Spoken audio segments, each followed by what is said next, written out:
Good evening, everyone, and thank you again for joining us from the historic Kavanaugh Theater on the campus of Duville University for News 4 Buffalo's mayoral Democratic primary town hall. Once again, I'm Dave Graber. And once again, I'm Marley Tuskus. Over the past hour, the 5 candidates on the June ballot took part in a formal debate answering questions by the News 4 team on several important topics. Now we're asking them questions from both our live audience here tonight and from viewers sent in over the past several weeks. We're going to start with a viewer question about ATVs. And although this one was sent in from Terry, we received a ton of email questions about this.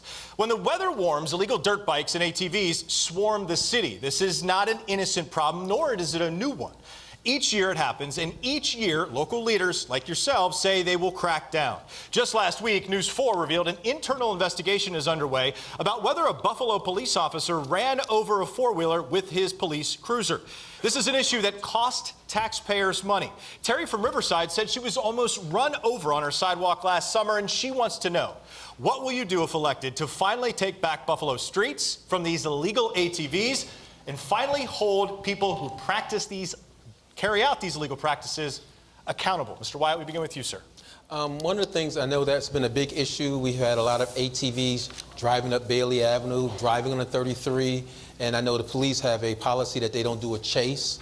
But we have to kind of have the community to assist us in locating where these ATVs are. That's what we did with the E-District Chief. He was letting residents contact him where these ATVs were.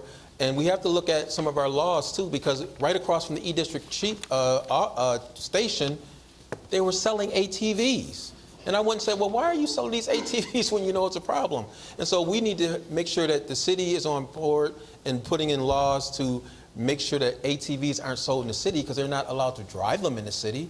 And so we have to work more proactively with community block clubs to be proactive, because I do think that one of the things that did help was the sheriff's office using their helicopters to try to track this down, but we can't do that every single time. So we do need the community to assist us in getting that information out to the district chiefs, the police department, to trying to get to these people before they start riding up and becoming a menace in our neighborhoods.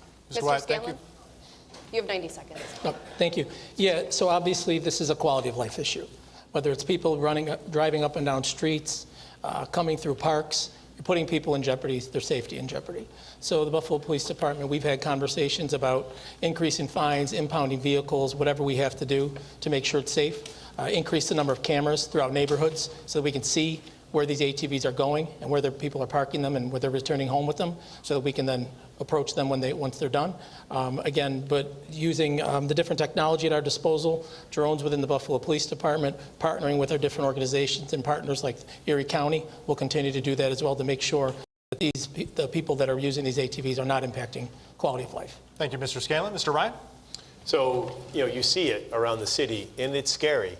I've seen kids going down the street super fast on wheelies, no helmets on. It's only a matter of time before there's a tragedy and a loss of life. So we need to do better in trying to figure this out. I support the state law that bans the sale of ATVs in areas where they're illegal to ride. So under that law, nobody would be able to sell an ATV, either from a dealer or an individual in the city of Buffalo. That should help to cut down on some of the ATVs that are readily available in the city. But it's also important, this is a part of comprehensive public safety. We need to work with the community groups. We need to work with the peacemakers, back to basics, the groups that are out there in the community, talking to these kids, telling them about the dangers of the ATVs, but also talking to their parents and the neighbors to find out where they're parking the ATVs when they're done buzzing around the neighborhood. And that's really how we intertwine community policing, community programs, and the Buffalo Police Department. People in the neighborhood are going to be much more apt to talk to the community groups like peacemakers than they will be to talk to the police department on this. And we also just have to keep our kids busy. And we need to stop making cuts to our youth programming. We need to keep the kids occupied in the summer, and that'll keep them off the streets, and it'll keep them from popping wheelies down our intersections. Mr. Whitfield? Yes, I think this is an issue that's larger than ATVs. It's a traffic management issue. We have people who are driving at excessive speeds throughout the city, whether it's on an ATV or whether in these Dodges or these different vehicles that they drive. It's a traffic management issue. I'm not sure where that department is, where the police department is with the traffic management, but I think we need to do more work there. I agree with all of the candidates. We need to, reach out to the community groups. We talk about the peacemakers and all of these boots on the ground organizations. In my administration, we will have community response teams who are trained and integrated into the first response system. They're part of that system, not outside of that system, who will be integrated and will be able to work within the communities. They're trusted members of those communities. And also, in my administration, we talked about police patrols and these kinds of things, which are great. And people want police in their community. It'd be much better if they lived in that community. So in my administration, like I did in the fire department, police officers will live in the communities that they work in, and that will help bolster, safety and community, safe neighborhoods. And so there's a number of things we can do. It's not a one-off. There's a number of things. There needs to be a policy and needs to be a plan, and I think we should work with the community to produce one. Mr. Whitfield, thank you. Mr. Tyson Thompson. Yeah.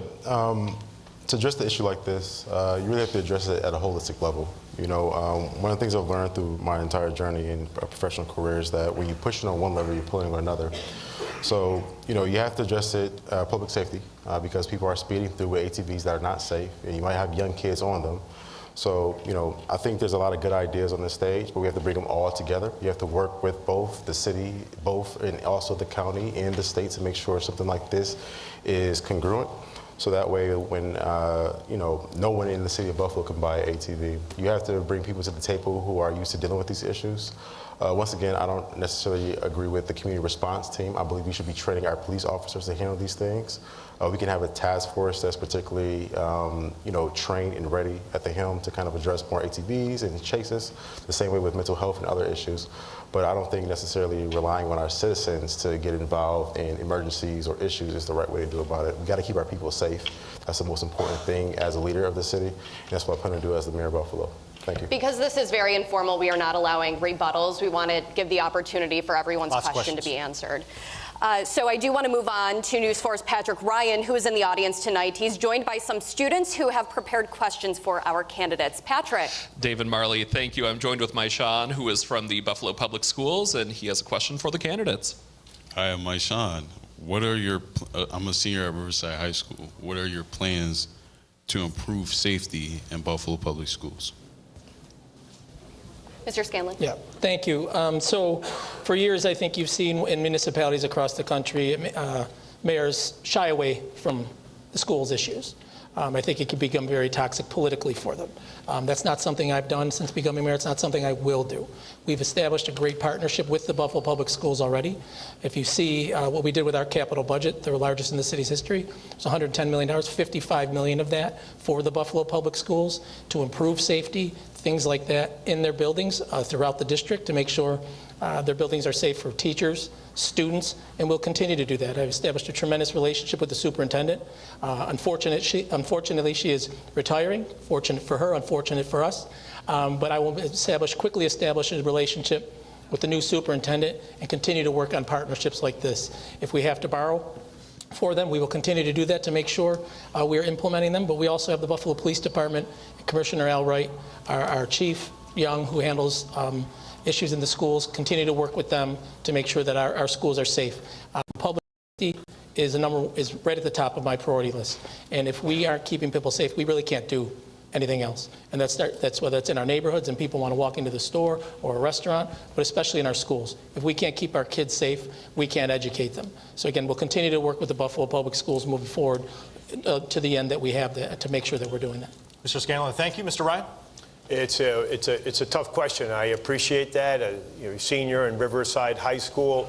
You know the problems that exist in a lot of neighborhoods. But public safety it's a comprehensive program. So we need to make sure that we're working inside the schools, working with the school resource officers, working with the counselors inside the school. Our students are facing a mental health crisis. Kids are having a real hard time. In order to help them, We need to have full programs like the community schools model that I helped to fund through New York State. Those are programs where a kid comes to school, they get all their basic needs met. If clothes are needed, they'll help them with clothes. If they need counseling, they'll help refer them to counseling. If their parents are unemployed, they will help refer their parents to an employment agency. And they are running the Saturday afternoon academies, and all those things build in a full response to what's going on in our community. And what's going on in our community, is a lot of poverty. And we have to make sure that we fully address this. It's not easy, but we got to do it. Whether it's from walking to school to make sure kids are safe when they're crossing the streets, to make sure they're safe from violence in and outside of schools. Thank you. Mr. Whitfield? Yeah, first and foremost, I think what we need to do is to make our children our priority, and that's never been done. We need to wrap our arms around our children and love them and treat them in a manner that they understand that they are our priority. Our children have been traumatized. The socioeconomic, indicators show us that 60% of our children are in poverty. This is unacceptable. We have to do a better job at educating our children. We have to meet them where they are. Programs are great, but we need to make them a priority. We need to invest in them wholly. The mayor should be intimately involved with the education of our children, should commit to that.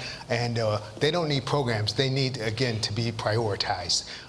Programs come with that. But first and foremost, we must decide what is important as a society, as a city, and it has to be our children. And if they know that they're supported, right now they don't know that. We see them as the problem, but we're the problem. We're the problem because we have not provided a safe environment for them. We have to address, many of our kids have pre-existing trauma, have vicarious trauma, have trauma. They come to school every day. Nobody has dealt with that. Nobody talks about that. So these mental health issues do exist, but we have to deal with the poverty. We have to deal with the lack of affordable housing. All of these things have to be dealt with holistically, and so that our kids can be safe and come to school and learn. And we need to bring trades back to the schools also. Mr. Whitfield, thank you. Mr. Tyson Thompson. Yeah, education is one of those things that are deeply personal to me. I mean, as someone who's experienced virtually every form of education in this country, Buffalo Public Schools, charter schools, a HBCU, private religious institution at Canisius, and then 2 Ivies, I understand that education is the best way to change a person's trajectory in life.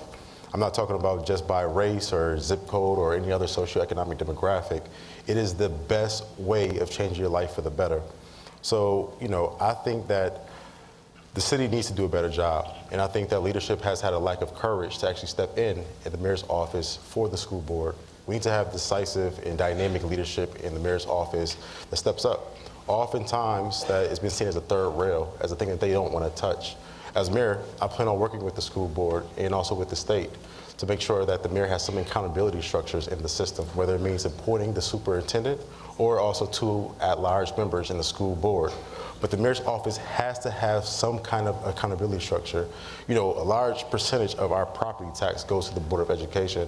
It's dropping a bucket compared to the rest of the funding they get, but it's a big portion for the city of Buffalo. I think with that, we need to renegotiate how can the mayor help out with the city in education. Thank you. Mr. Wyatt? Thank you, Marley. Thank you, young man, for the question. When I first got in office, one of the first things I did was establish the University District Youth Council. I don't think we make our youth a priority. I think that we make them their afterthought, and that's one of the biggest problems. In our fiscal problems, we're not allowed to put more money into these organizations. I refer to Leona Harper, who had a Boy Scouts troop that had Eagle Scouts. I've never heard of Eagle Scouts. But Eagle Scouts are the top of the line for these types of organizations. I want to fund groups that have great outcomes. There's a lot of different groups doing positive things, but we can't give them money because we're fiscally strapped. And we don't seem like that's important. We have to make our young people a priority. That young man, what he's talking about, the integration with the city, city council and the administration and the Board of Education should have been done a long time ago. We don't interact. We don't work well together.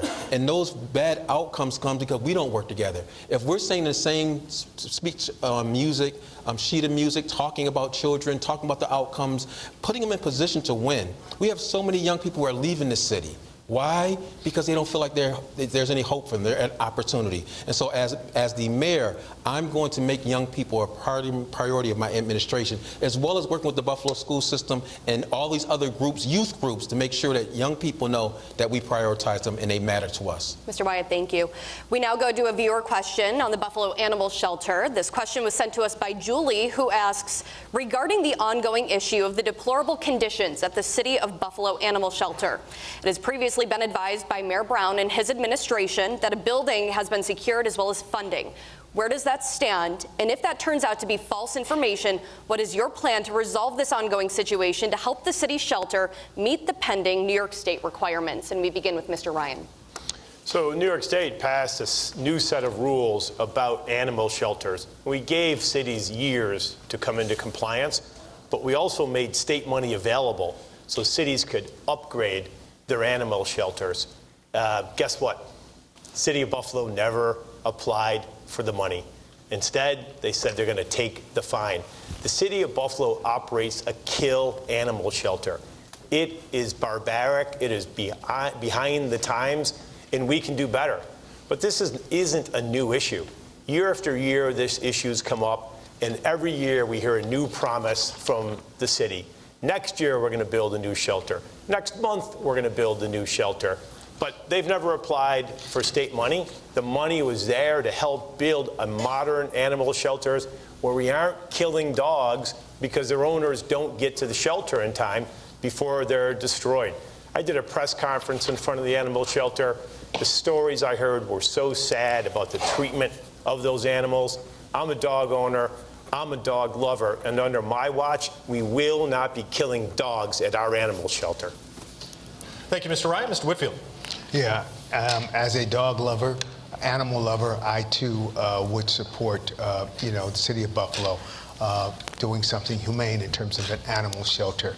I'm not familiar with the issue surrounding the current shelter, but I certainly would advocate for humane treatment of our animals and also of our people. There are homeless people on the streets in the City of Buffalo that are not getting the attention in some cases that these animals get, and we need to address that also. Thank you, Mr. Whitfield. To Mr. Tyson Thompson now. Yeah, I would say the City of Buffalo leadership has a miraculous ability of getting everything wrong.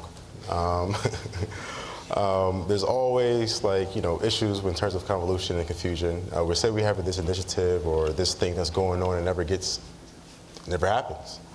I think as the leader of the City of Buffalo, we have to first analyze what's going on and why things are the wrong or why they are, and then synthesize real solutions that are going to impact the system.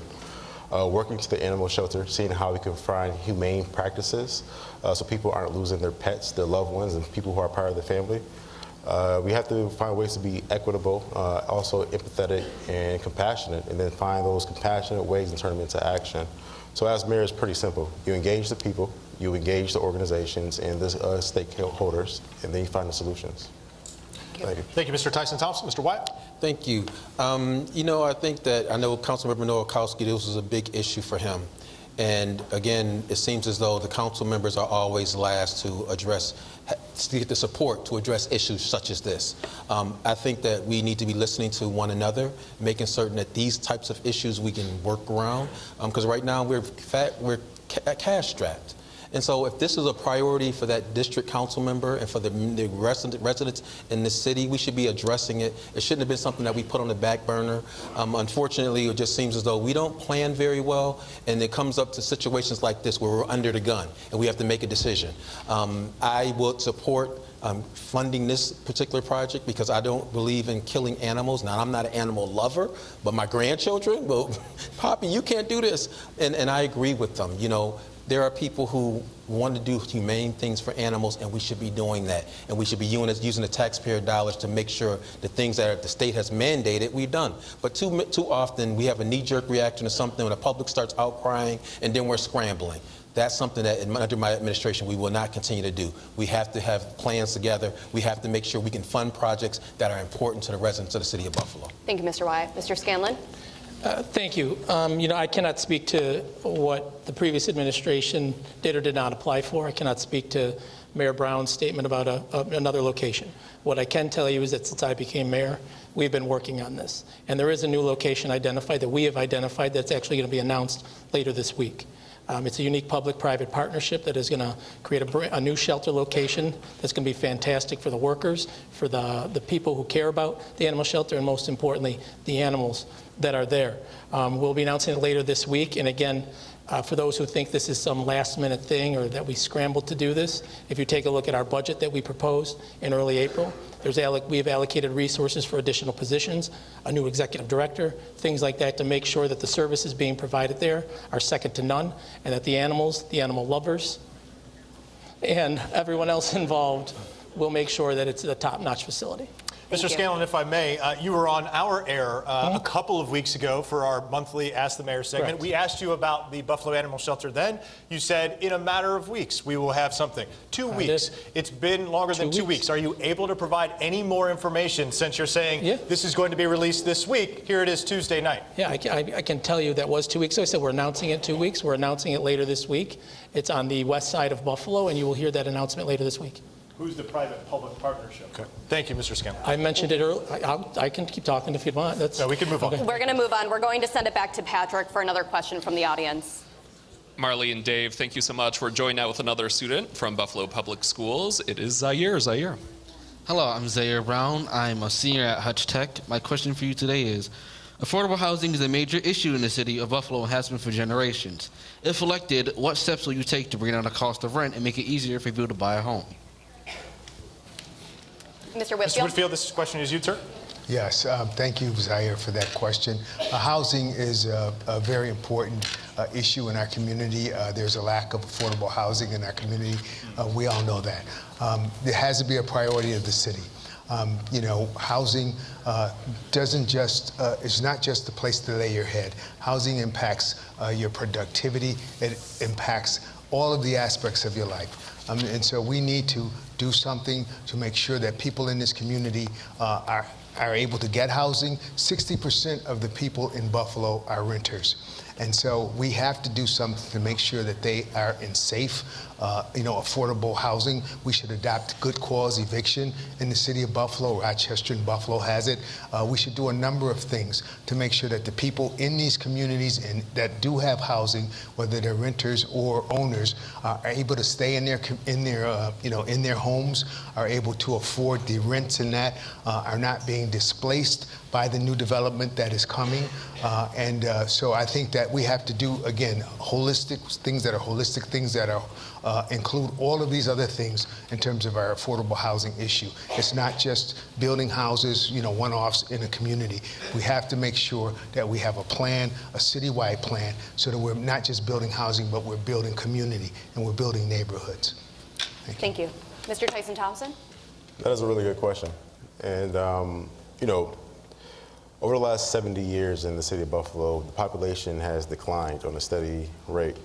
And then in the recent census, we had the first modest uptick in population growth, plus the pandemic, which attributed a whole bunch of structural systemic issues in the city of Buffalo. It's the reasons why the same run-down house that had, people in it are now, $30,000 house now costs $300,000 with no improvements to it.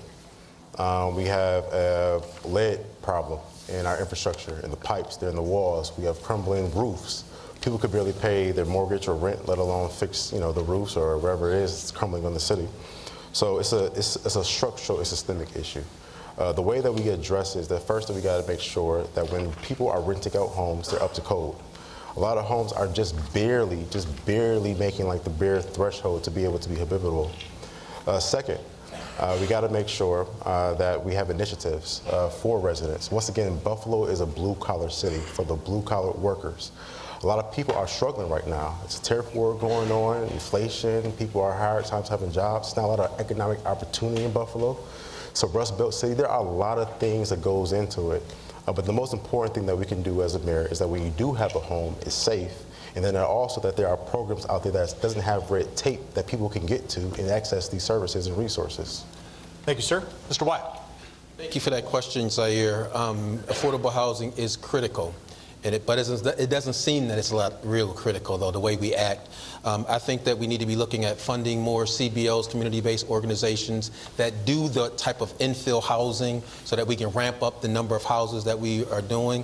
I know recently the acting mayor and the county executive came to my district for a press conference regarding infill housing without including me. Without including me. Now, you got to understand, look at that picture. But I support taking those lots that we have and building new housing, and not just simply building new housing, but building doubles where generational wealth can be accumulated, that someone can be living in the lower and renting out the upper to do those types of things. It should have been done a long time ago. We're the third poorest city of our size, and it seems as though our mindset is always on keeping other people down. I think it's time to build people up, come with fresh new ideas, ramp up the number of infill housing that we put forth, and work more closely with community-based organizations, because right now the city takes a role in it, and I think the city gums up the process because it's so... I don't even want to talk about it. It just wastes your time, and it frustrates people, just like I'm frustrated right now. But I think those community-based organizations that do it well need to be supported and funded so they can get more infill housing, more housing for residents that need that quality housing right now. Thank you. Mr. Scanlon? Thank you. Well, as far as that press conference, the county set that up, and I was on the same emails that the council member was on, but I was there. So I'm not sure why he feels he wasn't included. But as far as affordable housing, it's not what are we going to do, it's what we are doing. I can tell you about a tremendous program that exists right now, partnership between the City of Buffalo, Erie County, and the Buffalo Erie Niagara Land Improvement Corporation of the Land Bank. But I can tell you the program that exists now is not the program that existed when I became mayor.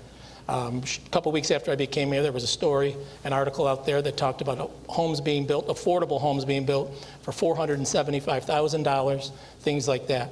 We got to work with our partners, re-engineered that program, dropped the construction costs considerably by re-engineering the homes, and now we are building 110 homes across the city of Buffalo, the vast majority of them on the east side of Buffalo. Internally, we have streamlined the process for purchasing property from the city of Buffalo. I completely agree that in the past it has taken years to purchase property from the city of Buffalo, and that gums up the process. But we've streamlined that process, and people will be able to get their hands on property much faster. And we are also having at the table now with the people who build homes, whether it's private, nonprofit, whoever it might be, and we are looking at different strategies on how to build homes. The city of Buffalo owns 7,000 vacant lots. I don't want them. They need to be put on the tax rolls and we need to put people in homes, put on the tax roll, and contribute to the overall health of the city of Buffalo. The city of Buffalo's done a great job of putting rental units online, but I want to create homeowners. Thank you, Mr. Scanlon. Mr. Ryan. Can't get more basic than a roof over someone's head. I've spent my career doing work on housing. I was a legal services attorney. I helped to fight illegal evictions, helped to fight foreclosures to keep people in their homes. And I spent years litigating housing discrimination cases to stop racist housing practices. I've worked the last few years, I've talked to a lot of members of the community, people from the faith-based community, community developers, community groups, and we came up with a plan called the City of Good Neighborhoods. There's three main components of the plan. Help keep people in their apartments. If they're behind on rent, we can help people catch up on their rent. Second is to make it so units are quality and habitable. So if people have doubles, often older seniors, they can't afford them, we got a grant program to get that unit back online. That brings rents down. But the most important is really the infill housing component.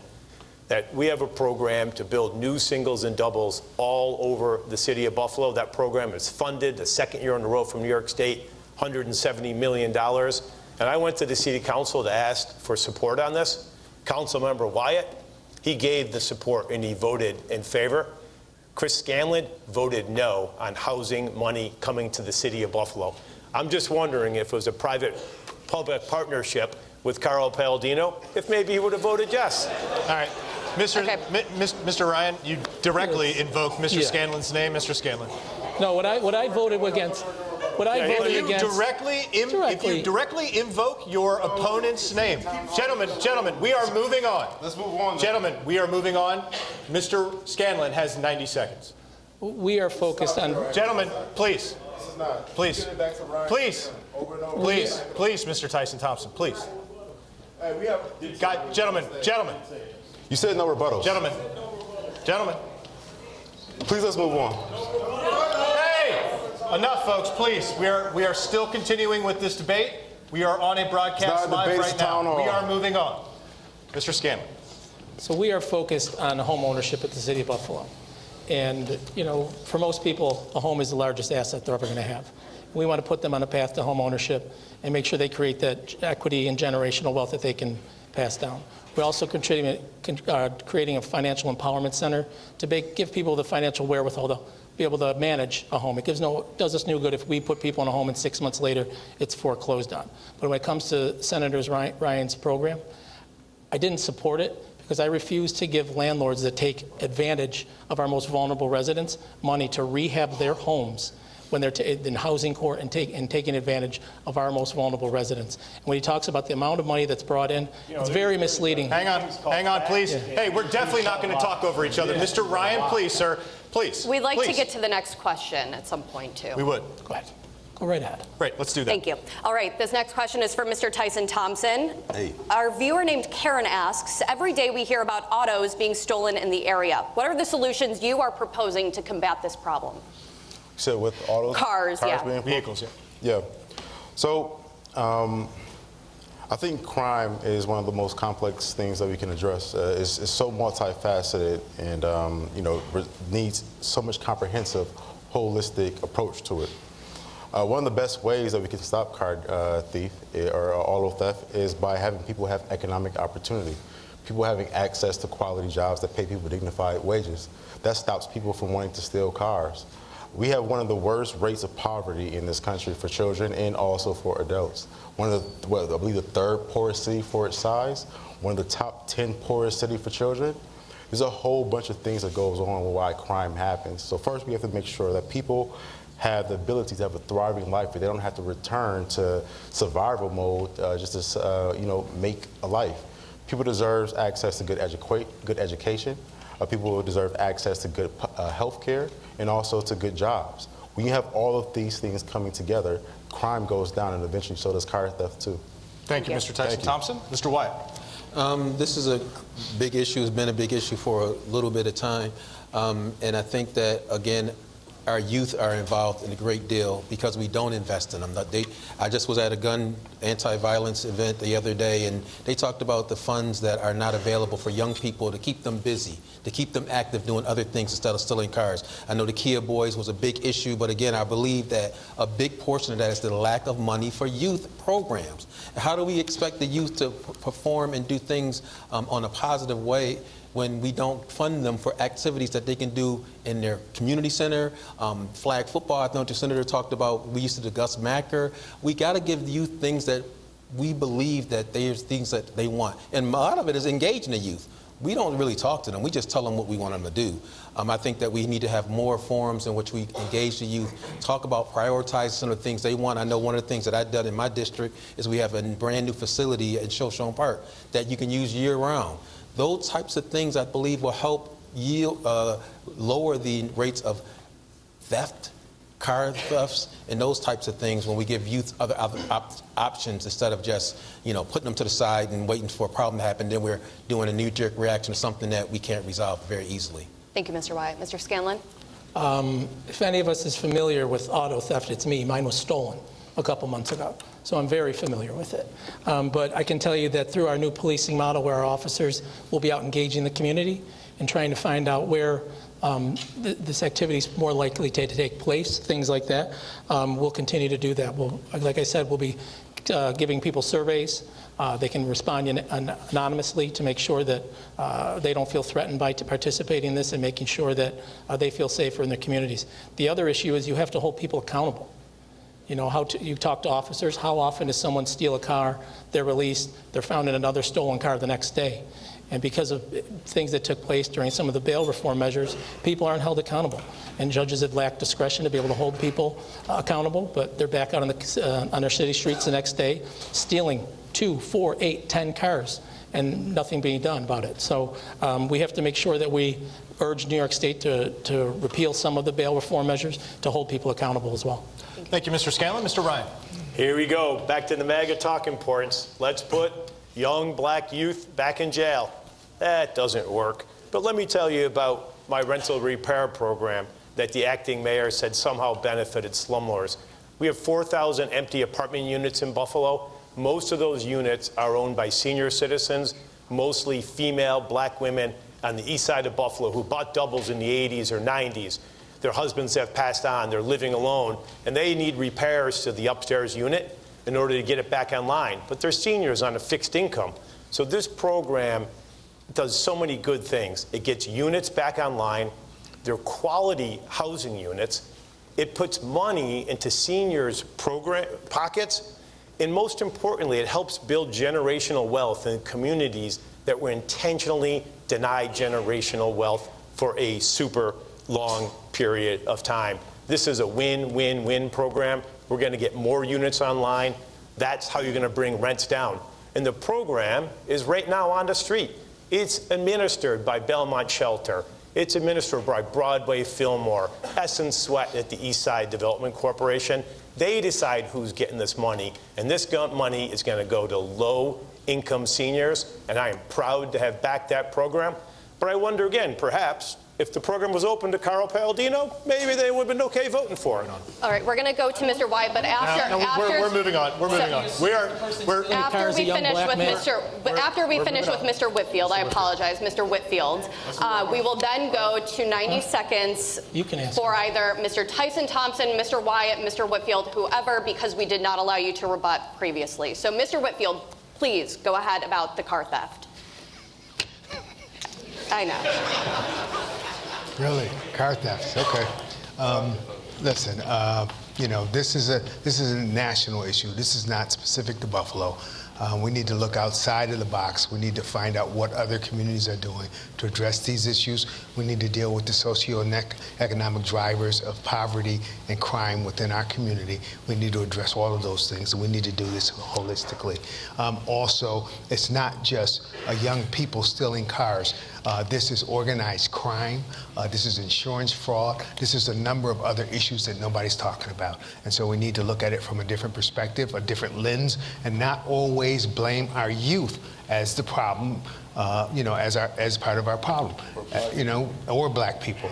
That's true, because who gets criminalized in these things? Young black men. And so policing is not always the answer.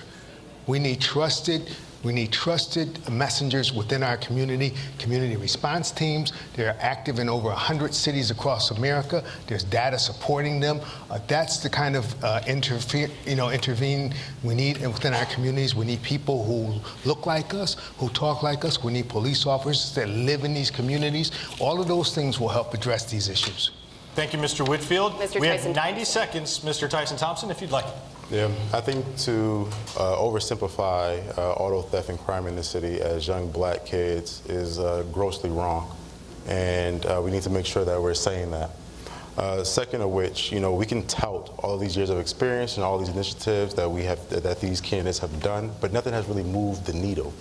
It's the same old thing that's happening decade after decade, year after year. We got people who are in office saying all these great things that they have done, but nothing changes in the city of Buffalo. Just more poverty, more potholes, more underperforming schools, and more other BS. We need new vision for the city. We need bold and dynamic leadership. The things that are working right now aren't working. We got to move forward, Buffalo. Thank you. Thank you, Mr. Tyson Thompson. Now we'll send things out to our Patrick Ryan, who has another question from the audience. Patrick? Thanks, Dave. I'm here with Brianna. She is a student here at Duville University. Brianna. Hi, my name is Brianna Jurla. I'm in my third year at Duville University. I'm studying pharmacy, and as a commuter, I pass through exit 9 Porter Avenue onto Porter Avenue, and I see a lot of homelessness down the street, and I was wondering, for all of you candidates, what is your concrete promise to help out our least fortunate Buffalonians? Mr. White, to you, sir.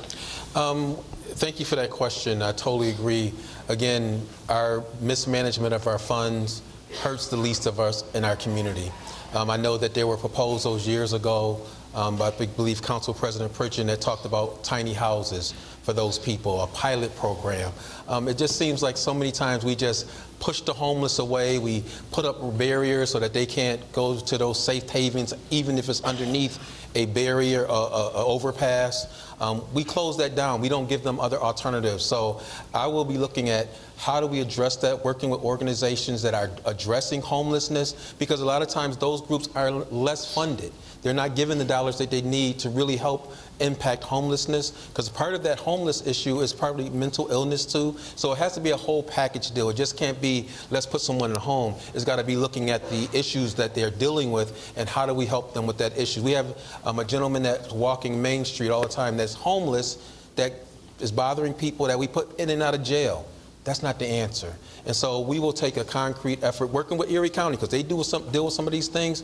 If we really care about the least of these in our community, we'll make a concerted effort to look at ways to help them and not just put them in jail or isolate them and keep them homeless. Thank you. Thank you. Mr. Scanlon. Thank you. Thank you for the question. You know, obviously when we talk about homelessness, that's not the symptom, right? It's typically the byproduct. And whether it's mental health issues or substance abuse or where those two intersect and the things that it leads to, that's what needs to be addressed, the symptoms. So in my time in office, I've been doing that, working with places like mental health advocates and others to try and address mental health issues throughout our community, with our citizens, with our employees, whatever it might be.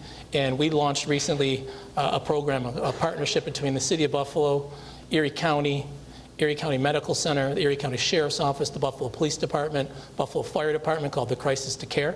And it's a call and respond model that's a little bit different to make sure that we're increasing the number of beds available to people, the services available to people. I can tell you that I've lost a number of people in my life to mental health issues, and it's something that's very important to me, something that I've worked on my entire time in office and will continue to do so. And I think that this Crisis to Care model is going to really impact that. What we don't want to see is homelessness being criminalized. And I think far too often in the past, with the responders, the police coming out by themselves and just handling that, it's led to that. People being hauled in and taken to either the holding center or wherever else it might be. But now through the communication of these different partners, again, Erie County, the City of Buffalo, and a vast number of mental health professionals and organizations, we'll hopefully see a change in that in the near future. Thank you, Mr. Scanlon. Mr. Ryan. To quote my colleague, Mr. Thompson, I'm not seeing a needle moved on this at all. I walk around downtown Buffalo. I see unhoused people. I see people suffering from mental illness, and we have to do something about that. Last year, I was able to receive funding from New York State to put locally to do a community response team, to put them together to work with the unhoused mentally ill people to make sure that we have that connectivity. During COVID, a lot of people, they lost the connection between their mental health provider and medications. So we have to work with the community response teams to make sure we get people linked back into the mental health field. But at the bottom of this program, it's complex, but at the bottom of this problem, housing has got to be a big component of it. You know, for a generation, Buffalo's only housing plan was to demolish houses. Now we've demolished so many houses that there's a housing shortage. We don't have apartments for people to go into. We have people living in hotels in Hamburg, Buffalo families, because they can't find a house in Buffalo.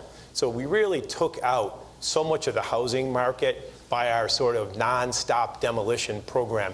And that's my program to bring 4,000 rental units back online. It's going to take the pressure off the housing market, and it'll give everyone a place to live in Buffalo, regardless of their income level. Thank you. Mr. Whitfield? Yeah, listen, I agree with much that has been said on this topic by the candidates up here. This is an issue that is going to require all of us to work together. This is not, one thing over here or one thing over there. We have to address all of these things holistically. We have to do it in such a way that's empathetic and that's caring for all of us. There's a lot of people that don't have a place to live because they don't have a job, not because of mental health. They can't afford the rents in Buffalo anymore, and they are cohabitating with their parents or others, with other family members.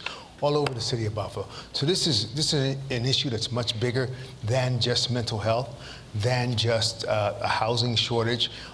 It's something that we all need to get together and work on together and make sure that people have a roof over their head, make sure that we connect them with the services that they need. It's something that I did as Commissioner of Fire. We worked with other agencies and tried to make sure that we would connect people with the services that they needed. We have to use the people that we have in these positions because they touch our communities first. They touch our residents first. They see things and they can report those up and they can help intervene. The community response teams, as was said, is another way to do that. Trusted people within the community, but they have to be integrated into our response system in such a way as they're respected by the responders also. Mr. Whitfield, thank you very much. Mr. Tyson Thompson, you have the final word of tonight's town hall. All right. Thank you so much for the question. It's a really good one. You know, by and large, I'll say that any resident, most residents in the city of Buffalo, is about a paycheck or two away from being homeless themselves. There are so many people who are struggling because of part of the system. As mayor, I attend on making sure that every community member in the city of Buffalo has access to resources needed to have a thriving life, a place to call home. You know, there are so many things that goes into being a homeless person. I mean, if I didn't have, you know, 5 brothers and 2 sisters and a mom who were still living, then I might be homeless myself. You know, the economy is really, really bad right now. Even with all of these degrees, I could possibly be struggling to find a job. You know, mental health is a real thing.